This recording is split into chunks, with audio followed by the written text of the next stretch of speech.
দর্শক, এটাকে আপনারা জনসংযোগ বলবেন না জনজোয়ার বলবেন? যে ছবি একেবারে দেখানোর চেষ্টা করছি, আজ ভাঙড়ের বিধায়ক নওশাদ সিদ্দিকী আসেন। মূলত তিনি আজ ভাঙড়ের ২টি অঞ্চলে ২টি বুথে তিনি জনসংযোগের উদ্দেশ্যে আসেন।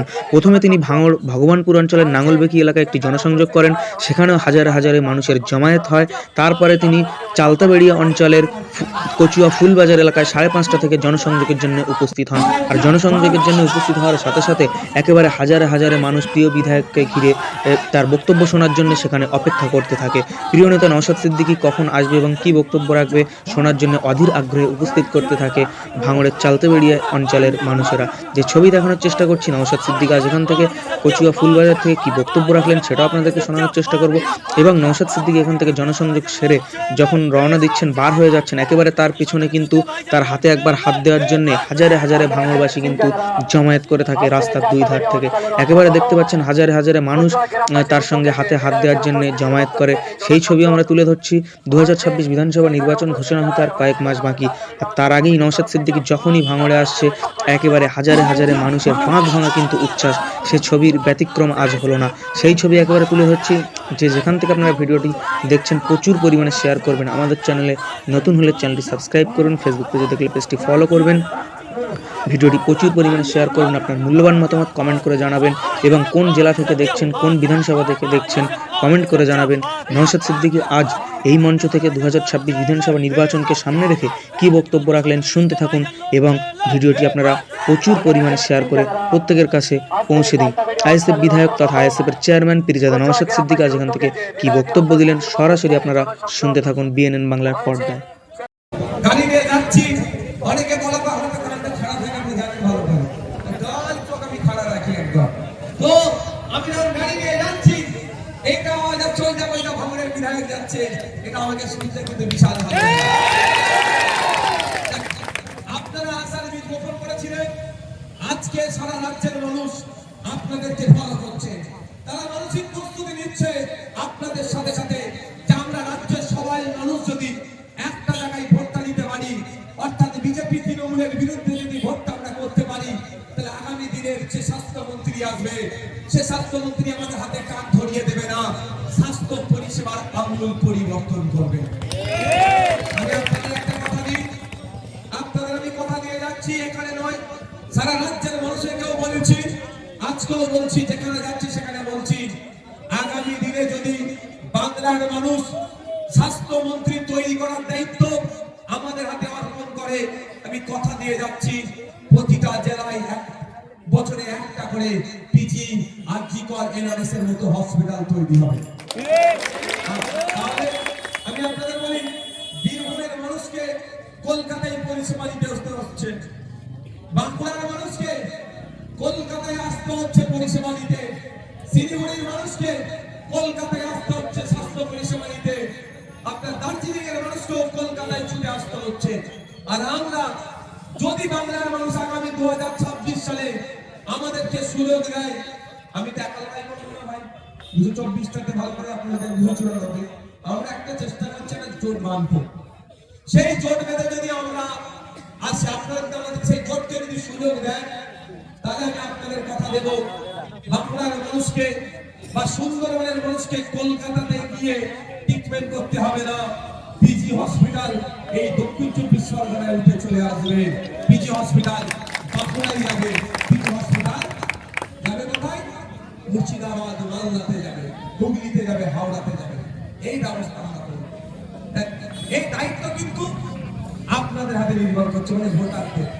ভোটার ছাড়া এটা সম্ভব নয়, কারণ আমি তো জোর করে ভোট দিতে পারবো না ভাই, মুদ্দাফল করে আমার সম্ভব না, আমার দ্বারাই সম্ভব না। আমি পরাজয় স্বীকার করে দেবো, একটা মানুষের ভোট আমি চুরি করতে পারবো না। এখন যতই গণবাজি করি না কেন, দিনের শেষে ভাই আমাকে জবাব দিতে হবে সৃষ্টিকর্তার কাছে। এখন ক্ষমতা আছে, যশ আছে, পাশে লোক আছে, অন্যায়কে ন্যায় করে দিতে পারবো, কিন্তু জবাবটা আমাকে সৃষ্টিকর্তার কাছে দিতে হবে কাল কি আমাদের ময়দানে। আমার ধর্মীয় বিশ্বাসের কারণে, সুতরাং আমি সেখানে ওই অন্যায়টা করতে পারবো না।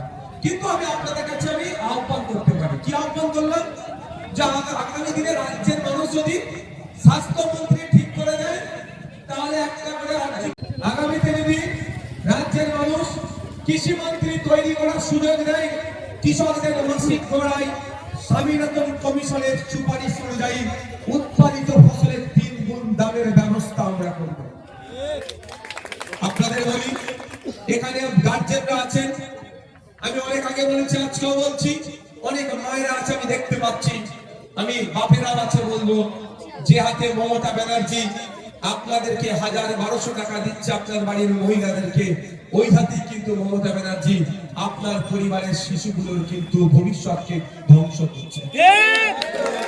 মিলিয়ে নেবেন, মিলিয়ে নেবেন, বাড়ি যাবে, বাড়িতে গিয়ে ক্লাস 4 এর বাচ্চাটাকে রাখুন, অঙ্কের বইটা নিন, খাতা পেনটা অঙ্কের বইটা দিয়ে বলুন অনুশীলন 1-এর অঙ্কটা করুন, মিলিয়ে নেবেন। যেগুলো সরকারি স্কুলে পড়ে মিলিয়ে নেবেন, দেখবেন ফেল করবে 90 জন। কাল ক্ষতি হচ্ছে, আপনাদের 1000-1200 টাকা দিচ্ছে, কিন্তু কি সর্বনাশ হচ্ছে বুঝতে পেরেছে? ভবিষ্যৎটা ধ্বংস হয়ে যাচ্ছে। 5-6 এর বাচ্চার বাড়ি যাবে, পেন খাতাটা দিয়ে বলবেন নাম, ফোন নাম্বার, নাম, বাপের নাম, মায়ের নাম, ঠিকানা, কোন ক্লাসে পড়িস, আর স্কুলের নাম ইংলিশে লিখে দিতে। 100টার মধ্যে বাচ্চা, সে আমাদের আপনার বাড়ির ছেলে তো 90টা পারবে না, এটা কি ভালো হচ্ছে? কিন্তু 1000 টাকা 1200 টাকা আমার মাকে কিন্তু মাসে মাসে মমতা ব্যানার্জি দিচ্ছে, আমার মাকে 1000-1200 দিয়ে ভুলিয়ে রাখছে। এরা জানে ভালো করে মমতা ব্যানার্জি পরিবার যদি বুঝতে না পারে, আমি কিছু করার নেই ভাই, সব কথা বলা যায় না। যদি আমার পার্টির লোক হতো আমি এখন হাইকোর্টে চলে যেতাম, ক্যান্সেলেশন অফ বেল। তাও বলে যাচ্ছি, আজকে চান্দাবাড়ির কচুয়া বাজারে দাঁড়িয়ে বলে যাচ্ছি, যদি রাজ্জাক খান পরিবার চাই এই বেলগুলো ক্যান্সেল করাতে, যদি বিধায়ক আইএসএফ এর চেয়ারম্যান নয় ভাঙড়ের বিধায়কের যদি সহযোগিতা চাই, আমি আমার গাঁটের টাকা দিয়ে রাজ্জাক ভাইয়ের খুনিদের বিরুদ্ধে আইনি লড়াই করার জন্য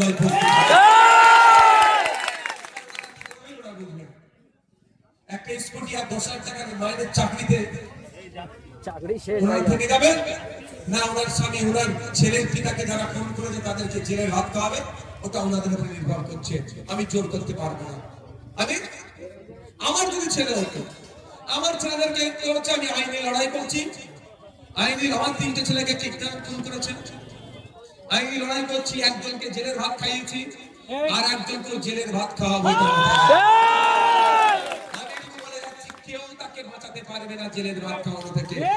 ও যতই এখন তো ডবল ফুলে চলছে, ডবল ফুলে, মানে বুঝতে পারছেন তো, এদিকে পদ্ম ফুল আর এদিকে চূড়া ফুল, দুটো মিলে বিজে ফুল, মানে ডবল ফুলে খেলছে। দিনের বেলা তৃণমূলের নেতাদের সাথে ফেস টাইমে কথা বলছে, রাত্রেবেলা বিজেপি নেতাদের সাথে ফেস টাইমে কথা বলছে, সব সন্দেহ হচ্ছে। একদম দিনের বেলা জোড়া ফুল, রাত্রেবেলা সিঙ্গেল ফুল, কেউ করে ওকে আটকাতে পারবে না।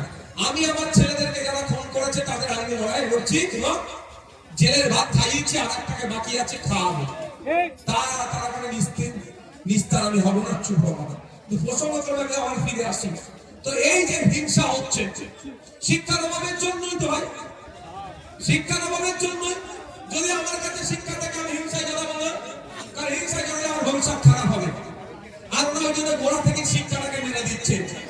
আপনারা যদি চান আগামী দিনে এমন শিক্ষামন্ত্রী আসুক, যে শিক্ষামন্ত্রী স্কুলের শিক্ষকের নিয়োগের ব্যবস্থা করবে, যে শিক্ষামন্ত্রী স্কুলে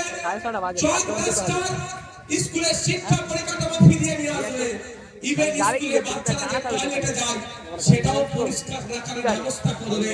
এই যদি শিক্ষামন্ত্রী আপনারা চান, মানে ভাঙনের কথা বলছি না, রাজ্যের মানুষের কথা বলছি, তাহলে আপনারা 2026 সালে সঠিক জায়গায় ভোট দিন, এই বিজেপিকে পরাস্ত করুন, নতুন শিক্ষামন্ত্রী নিয়ে আসুন। তার কাজটা হবে এই ভগ্নদশা অবস্থায় শিক্ষা ব্যবস্থাটাকে নতুন করে গড়ে তুলবে। আপনাদের জানিয়ে রাখি, পশ্চিম বাংলায় 2012 থেকে 2024 প্রায় 25,000 স্কুল বন্ধ হয়ে গিয়েছে, প্রাইমারি স্কুল। ক্ষতি কার হয়েছে? নেতার ছেলের, এই মমতা ব্যানার্জি পরিবারের ক্ষতি হয়েছে। অভিষেক ব্যানার্জির মেয়ে কি আর সরকারি প্রাইমারি স্কুলে পড়ে? প্রাইমারি স্কুলে পড়ে, যে সমস্ত স্কুলে পড়ে ফিস আমাদের বছর। গরিব হিন্দু থাকে, দলিত থাকে, মতুয়া থাকে, মুসলমান থাকে, আদিবাসী থাকে, নমশূদ্র থাকে, কৃষ্ণবর্গের মানুষ থাকে বা আর্থিকভাবে যারা দুর্বল, সেই সমস্ত এলাকার স্কুলগুলোকে বন্ধ করে দিয়েছে। কারণ স্কুল থাকলেই পড়াশোনা হবে, পড়াশোনা করলেই চেতনা আসবে, বুদ্ধি থেকে চেতনা আসলেই প্রশ্ন করবে, চাকরি চাই। প্রশ্ন না করতে পারি। যেমন কদিন আগে দেখছিলেন এসআইআর এর ফর্ম ফিল আপ হয়েছে তো, আমি এখন এসআইআর এর ফর্ম ফিল আপ করেছি বলে অন্যদের বুক ফেটে গিয়েছিল। কারণ পেন দিয়ে ফেলবে। আমি পেন ধরা শিখেছিলাম বলে এসআইআর ফর্ম ফিল আপ করেছি। এবার আমিও বলছি এসআইআর এর ফর্ম ফিল আপ শুধু না, আমিও চাকরির জন্য পরীক্ষা দিয়েছি, কিন্তু আর চাকরি পাইনি। আমি করতে দিয়েছি ভাই। আমি তো চাকরি চাইছি, আমি চাকরি চাইছি মানে আমার বন্ধুদের জন্য চাইছি। আজকে দেখেন আমার ইউনিভার্সিটির যে বন্ধুরা একসাথে পড়াশোনা করেছি, হয়তো আজকে আমার পারিবারিক ব্যাকআপটা ছিল বলে টাকা পয়সা আমার অসুবিধা হচ্ছে না, আমি চলে যাচ্ছি। কিন্তু আমার ইউনিভার্সিটির বন্ধুরা আপনাদের এখানে আছে, আপনাদের এখানে আছে, একসাথে আমরা পড়াশোনা করেছি। এখানে আছে একটা কলেজে আমি চাকরি পেয়েছি। এতে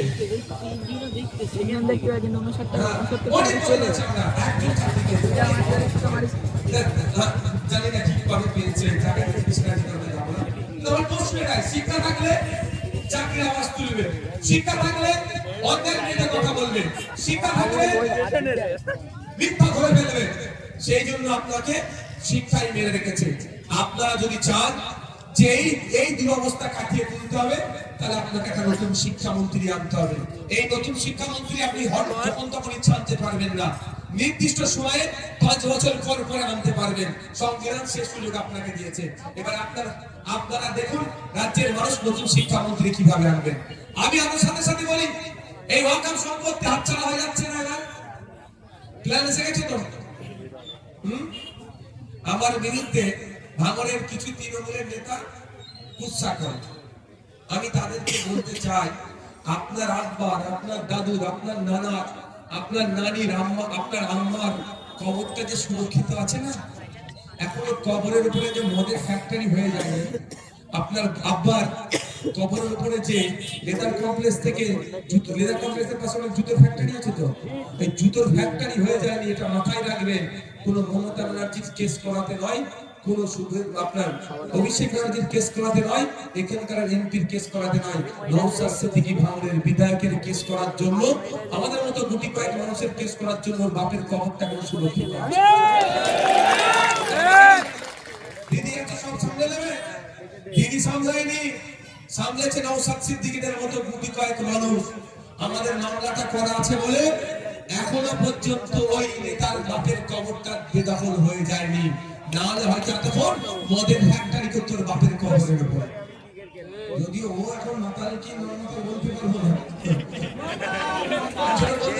কিন্তু কি বলছি বুঝতে পারছেন?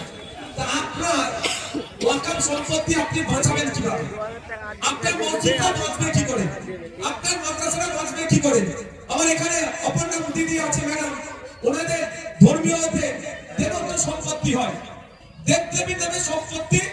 আমরা যেমন অনেকে আল্লাহর নামে সম্পত্তি দিই না, ওয়াকাফ করি, ঠিক আমাদের হিন্দু ধর্মের মানুষেরা ঠাকুরের নামে সম্পত্তি দেয়, গির্জার নামে সম্পত্তি দেয়, গুরুদ্বারের নামে সম্পত্তি দেয়।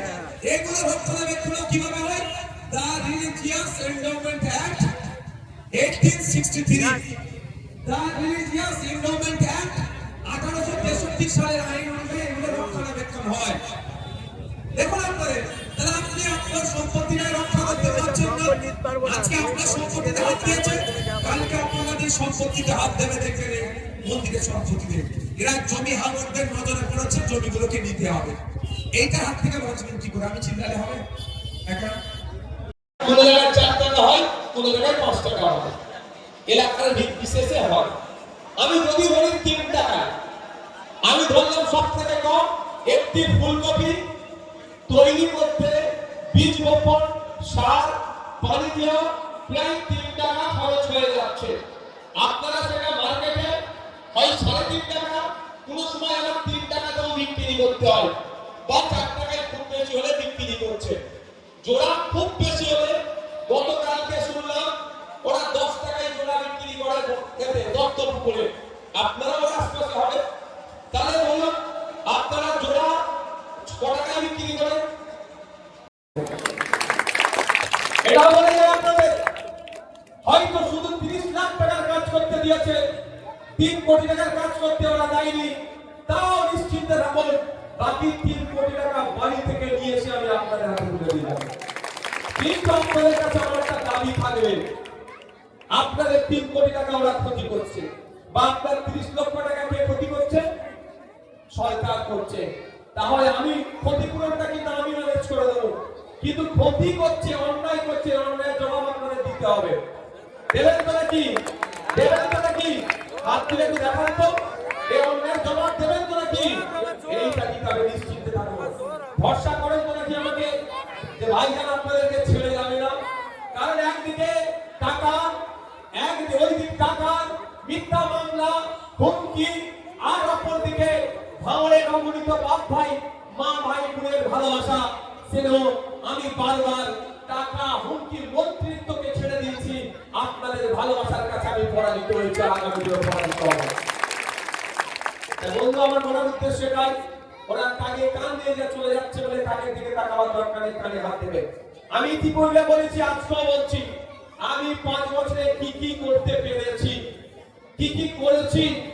5 বছর শেষ হওয়ার সাথে সাথে বা 5 বছর শেষ হওয়ার পূর্বেই খামে ভরে প্রত্যেকের বাড়িতে আমি পৌঁছে দেব। যদি পৌঁছাতে না পারি, আপনাদের বলে যাই, বড় বড় যে ব্যানার হয়, বড় বড় ব্যানার হয় তো, ওই বড় বড় ব্যানার করে বুথে বুথে মেরে দেবো। আপনারা দিনের বেলায় দেখবেন, প্রয়োজনে তৃণমূলের বন্ধুদের বলবেন, রাত্রিরে এসে চুপচাপ করে দেখে যাওয়ার মধ্যে কি ভুল আছে, ধরে বিধায়কের বিরুদ্ধে আবার বলা। আপনারা তাহলে যা কাজের খতিয়ান আপনাদের হাতে আমি তুলে দেবো। কোনো কারো চিন্তার ব্যাপার আছে? চিন্তা করার কোনো দরকার নেই। আচ্ছা, আপনারা যে ভরসা করে ভোট দিয়েছেন, আপনাদের সাথে ভোট নিয়ে বেইমানি করেছি? এক বাক্যে উত্তর আমার চাই। বেইমানি করেছি? আপনাদের ভোটকে বিক্রি করেছি? আমি চাইলে শাসক দলের মন্ত্রী হয়ে যেতে পারতাম, এটা আপনারা ভালো করে জানেন। এটা জানেন তো, এক মন নয় একাধিকবার আমার কাছে অফার করেছে, অফার দিতে দিতে ওরা হাঁপিয়ে গেছে।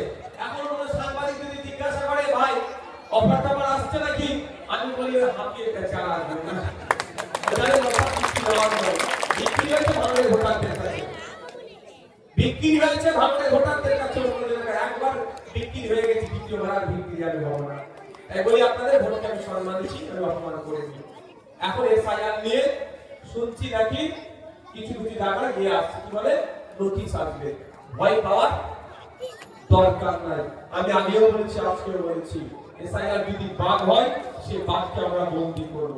আমি কথা দিয়ে অবৈধ ভোটারের যদি নাম বাদ যায়, তার পাশে কেউ থাকুক আর নাই থাকুক, নওশাদ সিদ্দিকী থাকবে, আব্বাস সিদ্দিকী থাকবে, খাম চিহ্ন থাকবে। আমার একদিন আপনি যেটা বলেছে, আমার দলিত, আমার মতুয়া, আমার হিন্দু, আমার মুসলমান, আমার নবশূদ্র, যেই হোক না কেন, পশ্চিম বাংলার একটা ভোটারের নাম যদি বাদ যায়, আমাকে আমার বড় ভাইজান নির্দেশ দিয়েছে দিল্লিতে গিয়ে সুপ্রিম কোর্টে তার হয়ে মামলা করার জন্য। আপনারা ভয় পাবেন না। ঝাড়গ্রামের মানুষ হোক, ভাঙড়ের মানুষ হোক, ফুরফুরা শরীফের মানুষ হোক, দেওয়াবের ঠাকুরবাড়ির মানুষ হোক, কলকাতার মানুষ হোক, ইভেন যদি তৃণমূলের হার্ডকোর সমর্থক হোক, তারও যদি ভোটার লিস্ট থেকে নাম বাদ যায়, তার পাশে তার দল না দাঁড়ালে তারা যদি আমাদের সহযোগিতা চায়, এই নাগন কি নাগন বেগি গ্রামে আমি এসে কথা দিয়ে যাচ্ছি, তার পাশে আইএসএফ থাকবে, নওশাদ সিদ্দিকী থাকবে, এই নেতৃত্বরা থাকবে। আপনারা ভয় পাবেন না, যাই তো আপনাদেরকে আতঙ্কিত করার চেষ্টা করেছিল। আচ্ছা, ফর্মটা ফিল আপ করেছেন তো? ফর্মটা ফিল আপের আগে কত ভয় লাগছিল? ফর্মটা আমরা এসে এসে বিভিন্ন জায়গায় দেখিয়েছি, আমাদের সেরকম সহযোগিতা করেছে। ফর্ম ফিল আপ করে 2টো কপি, একটা নিয়ে গেছে, একটা কপি আছে তো আপনাদের কাছে, ওটা নিয়ে রাখুন আপনারা। আপনাদের ভোটার যদি বাদ যায় দেয়, জানবেন আর্টিকেল 326 কে ভায়োলেট করছে। সংবিধানের অনুচ্ছেদ 326 এ বলা আছে যে 18 বছরের ঊর্ধ্বে প্রত্যেকটা ভারতীয় ভোটদানের পূর্ণ স্বাধীনতা আছে। সেটা যদি নির্বাচন কমিশন কেড়ে নেয়, আপনার পাশে কেউ থাকুক আর নাই থাকুক, আইএসএফ থাকবে, আপনার হয়ে লড়াই করবে, আপনি নিশ্চিন্তে থাকবেন।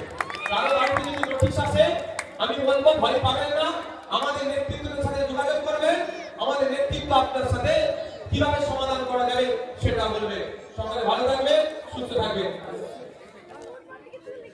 কেটে কোন জায়গায় নেমে দিয়ে আছে, কিন্তু ৭৭টা জায়গাতেই তৃণমূল প্রার্থী দিয়েছিল। ওরা সই করবে মনে হয়? আমাকে যদি বিজেপি টাকা দিয়ে, আমি যদি ভোট কেটে বিজেপির সুবিধা করে দিই, বিজেপির কাছ থেকে আমি টাকা নিই, তাহলে কি আমি আমার বিজেপিকে আটকানোর জন্য সই করব? আমি অর্থাৎ বড় ভাইজান সই করার জন্য রেডি, মমতা ব্যানার্জি দেখবেন সই করবে না। কারণ ভালো করে জানে, যদি ওই এগ্রিমেন্টে সই করি বিজেপিকে আটকাতে হবে, আর বিজেপিকে না আটকাতে পারলে আইএসএফের ছেলেরা কদিন ধরে মার খাচ্ছে, চুপচাপ আছে, তখন বৈধ হয়ে যাবে শাস্তি দেওয়া, যা দেবে মানে কান পান গরম হয়ে যাবে। সই করবে মনে হয়? সই করবে না। এক নম্বর এই কারণে সই করবে না। দ্বিতীয় হচ্ছে মারাত্মক কারণ, এটাই অন্যতম প্রধান কারণ। সকালে যদি সই করে যে খাই এগ্রিমেন্টে সই করলাম, সন্ধ্যাবেলা দেখবেন ভাই বোন তিহার ছেলে ভাত খাচ্ছে। ভাই বোনকে বাঁচাতে হবে, পরিবারের লোককে বাঁচাতে হবে, তার দলের নেতাগুলোকে বাঁচাতে হবে, সেই জন্য ওরা সই করবে না। আমার মুখে যদি মন থাকে, আমি সত্যিকারের অর্থে যদি বিজেপির বিরুদ্ধে লড়াই করতে চাই, সত্যিকারের বিজেপিকে যদি আটকাতে চাই, তাহলে আমি এগ্রিমেন্টে আমার সই করতে কোনো অসুবিধা নাই। আর লড়াইয়ের আড়ালে বিজেপিকে বাংলায় সুযোগ করে দেওয়ার জন্য যদি করি, তাহলে আমি সই করব না। আর আপনাদের বলে যাচ্ছি, বড় ভাইরা সই করার জন্য রেডি। ওই দিন থেকে বলুন মমতা ব্যানার্জিকে কবে সই করে ব্যাখ্যা করতে বলুন, তাহলে দুধকে দুধ পানিকে পানি হয়ে যাবে। এবার আসা যাক, বিধায়ক কিছু করেনি। আমি আপনাদের জানিয়ে রাখি, একজন বিধায়ক বছরে ৬০ লাখ টাকা বেতন কাজ করার জন্য, বেড়ে ওটা ৭০ লাখ হয়েছে। ২০১১ সালের পর থেকে ২০২২ সাল পর্যন্ত ওটা বাড়েনি, ২০২৩ ওটা বাড়েনি, এই ২৩-২৪ অর্থবর্ষে বেড়েছে। ওই যে বছরে ১০ লাখ টাকা কাজের বেড়েছে, ওইটা আর কারোর জন্য বাড়েনি, ভাঙড়ের ভোটারদের জন্য, ভাঙড়ের বিধায়ক চিৎকার করার জন্যই বেড়েছে। আমি হিসাব করে দেখেছি বছরে, এই ৫ আগে ছিল ৩ কোটি টাকা, ওটা বেড়ে ৩.৫ কোটি টাকা হয়েছে। যেহেতু ২৩-২৪ অর্থবর্ষে বেড়েছে, এই আমার এখন ৫ বছরে ৩.৫ কোটি টাকার আমি কাজ করতে পারবো। তবে ৩.৫ কোটি ৩.৩০ লক্ষ টাকার কাজ হবে। তবে এটা ঢুকিয়ে রাখুন মাথায়, ৩.৩০ লক্ষ টাকার ৩০ পয়সা কিন্তু আমি হাতে পাবো না।